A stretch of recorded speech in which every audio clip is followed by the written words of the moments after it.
Shalom, perkenalkan nama saya Tamara Dewi. Saya dari jurusan Teologi Kristen semester 7 kelas B. Saya memenuhi tugas dari dosen saya yaitu Bapak Dery Susanto dengan mata kuliah Pengenalan Hukum Adat. Saya memilih salah satu di antara 5 hukum yang telah ditentukan oleh dosen saya, yaitu saya memilih tentang hukum perorangan.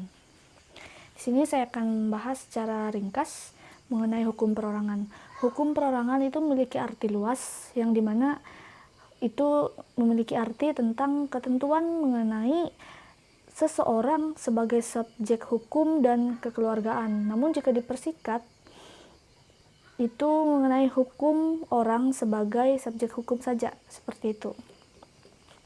Lalu saya langsung masuk kepada yang pertama, yaitu subjek hukum. Menurut hukum, bahwa setiap manusia itu merupakan orang, yang berarti pembawa hak, yaitu segala sesuatu yang mempunyai hak dan kewajiban. Dalam kurung, pendukung hak dan kewajiban yang disebut subjek hukum. Apabila dikatakan bahwa setiap manusia merupakan orang, maka berarti setiap manusia itu tidak memiliki perbedaan berdasarkan agama, baik manusia yang beragama Islam, Kristen, atau agama lainnya, lalu yang kaya atau yang miskin, apapun kastanya, itu sama-sama sebagai orang, atau yang disebut kita sebagai manusia. Mau pria ataupun wanita, itu tidak dibedakan. Lalu ada di sini dikatakan bahwa tidak dibedakan apakah manusia itu warga negara atau orang asing. Jadi kalau semua hukum perdata barat ini berlaku bagi orang asing, maka ia dianggap orang. Seperti itu. Sebelumnya di dalam hukum 1 Biwi disebut subjek hukum hanya orang atau pribadi yang kodrati, tidak termasuk badan hukum. Namun selanjutnya dalam perkembangan selanjut, badan hukum telah dimasukkan sebagai subjek hukum yang disebut dengan pribadi hukum. Seperti itu. Di sini ada digolongkan ada beberapa golongan subjek hukum yang terdiri dari beberapa, yaitu yang pertama orang, yang disebut tadi oleh saya pribadi yang kodrati, yaitu badan hukum atau pribadi hukum sebagai subjek hukum. Setiap penyandang atau pendukung hak dan kewajiban, artinya undang-undang memberi wewenang untuk memiliki, memperoleh dan menggunakan hak-hak dan kewajiban di dalam lalu lintas hukum. Menurut Algra, subjek hukum adalah setiap orang yang mempunyai hak dan kewajiban. Jadi mempunyai wewenang hukum yang disebut orang tadi atau pribadi kodrati. Orang sebagai subjek hukum adalah mulai sejak dilahirkan, hidup, sampai meninggal dunia. Terdapat perluasan hukum sebagai diatur dalam pasal 2 KUHP yang menyatakan bayi yang berada dalam kandungan ibunya dianggap telah dilahirkan hidup jika ada kepentingan si anak atau bayi yang menghendakinya. Namun apabila mati sewaktu dilahirkan dianggap tidak pernah ada, pengertian subjek hukum itu telah diperluas. Lalu hukum itulah tadi ada pasalnya lagi, yaitu pasal 2 KUHP, berlaku apabila memenuhi syarat-syarat. Yang pertama, si anak dibenihkan pada saat adanya kepentingan si anak timbul. Yang kedua, si anak harus hidup pada saat dilahirkan, arti hidup bahwa anak itu sudah bernapas.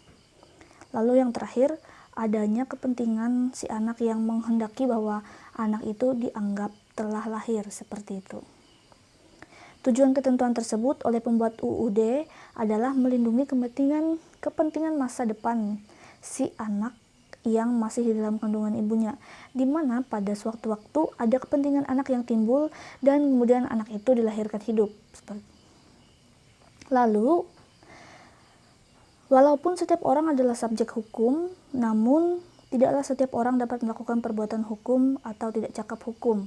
Menurut pasal 1330 BW, ada beberapa golongan orang yang oleh hukum dianggap tidak cakap dalam arti hukum, yakni Orang-orang yang belum dewasa itu dikategorikan adalah orang-orang yang belum menikah, yaitu dari umur di orang yang 21 tahun ke atas atau yang belum kawin atau yang pernah kawin namun bercerai. Lalu yang kedua, orang-orang yang ditaruh di bawah pengampunan, antara lain orang-orang yang terganggu jiwanya, orang-orang yang tidak normal fisiknya, orang-orang tertentu karena pemboros. Yang ketiga, wanita yang telah bersuami.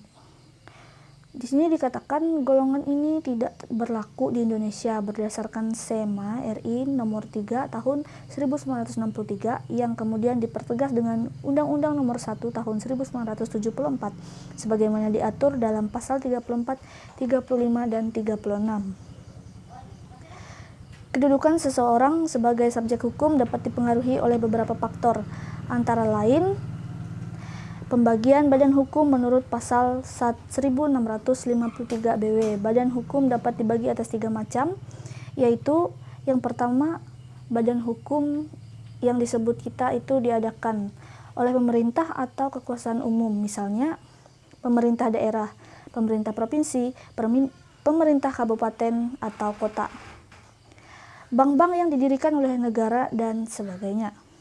Lalu yang kedua, badan hukum yang diakui oleh pemerintah atau kekuasaan umum, misalnya perkumpulan yang dimana gereja atau organisasi-organisasi dalam agama dan sebagainya. Badan hukum yang didirikan untuk suatu maksud tertentu yang tidak bertentangan dengan undang-undang kesusilaan seperti perseroan terbatas, perkumpulan, asuransi, perkapalan, dan lain sebagainya. Jika dipandang dari segi sudutnya atau wujudnya, badan hukum dibedakan menjadi 2 lagi, yaitu korporasi, yaitu gabungan atau kumpulan orang yang dalam pergaulan hukum bertindak sebagai subjek hukum tersendiri, karena korporasi ini merupakan badan hukum yang beranggota, seperti itu ya. Lalu yang kedua, yayasan atau stiksing, yaitu suatu badan hukum yang didirikan oleh banyak orang namun dikelola oleh pengurus atau satu orang sebagai subjek hukum di dalamnya. Syarat-syarat badan hukum. Suatu badan hukum bisa dikatakan sebagai badan hukum apabila memiliki beberapa syarat sebagai berikut. Kan saya sebutkan satu, yaitu adanya harta kekayaan yang terpisah, seperti itu. Demikian yang dapat saya sampaikan. Jika ada keterbatasan, saya mohon maaf dan terima kasih.